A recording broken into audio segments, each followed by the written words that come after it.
అన్న జై భీమ్ జై భీమ్ జై భీమ్ అంటారు. అన్నివ్వండి, ఏం కాదు, జై భీమ్ అన్నివ్వండి, నో ప్రాబ్లం. మీరేమనాలి తెలుసా? జై భీమ్ కు పైన కూడా ఉన్నాడు, నా రాజు, మై కింగ్ అని చెప్పండి. ఆ భీమును నిలబెట్టింది నీ రాజు. ఆ డాక్టర్ బాబాసాహెబ్ అంబేద్కర్ గారు కొలంబియా యూనివర్సిటీకి వెళ్ళినప్పుడు బైబిల్ స్టడీస్ అటెండ్ అయ్యేవారు. రూత్ పుస్తకానికి ఆయన వ్యాఖ్యానం రాశారు. He was a practising Christian. ఆయన ప్రాక్టీసింగ్ క్రిస్టియన్ అండి బాబు.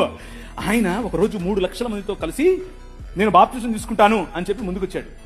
ముందుకొచ్చి ఫోన్ మన మెథడిస్ట్ సంఘంలో ఉన్నటువంటి బిషప్ గారికి చెప్తే బిషప్ గారు దానికి కావాల్సినటువంటి పనులన్నీ వసతులన్నీ ఏర్పాటు చేసుకునే క్రమంలో నెహ్రూ గారు ఫోన్ చేశారు. నెహ్రూ గారు ఫోన్ చేసి, ఏంటండి మీరు ఇలా చేస్తున్నారంట, ఇలా చేస్తే మీకు ఈ పొలిటికల్ అపోజిషన్ ఎక్కువైపోద్దని చెప్పాడు. చెప్పైతే మనోళ్ళు మాకొద్దండి, మీరు పొలిటికల్ కన్వర్షన్ అంట మాకొద్దు అని చెప్పి నెహ్రూ గారి ఒత్తిడికి లొంగారు. ఒక పక్క ఇంకొక ఆయన ఏమో గోసి కట్టుకుని నిరాహార దీక్షకి వెళ్ళాడు. ఏమని, నువ్వు వెళ్తే ఏ మతానికైనా వెళ్ళు కానీ క్రైస్తవానికి వెళ్ళొద్దని. ఆయన నువ్వు అత్తే నాకేంటి, నేను యేసు ప్రభువుని అనుసరిస్తా అని చెప్పాడు. ఎవరు? డాక్టర్ బాబాసాహెబ్ భీమ్రావ్ అంబేద్కర్. ఇది నేను కొత్తగా చెప్పేది కాదు, ఇది హిస్టరీ. This is history. ఆ జై భీమ్ వాళ్ళకి తెలీదు. చెప్పండి, వెళ్ళి ధైర్యంగా చెప్పండి.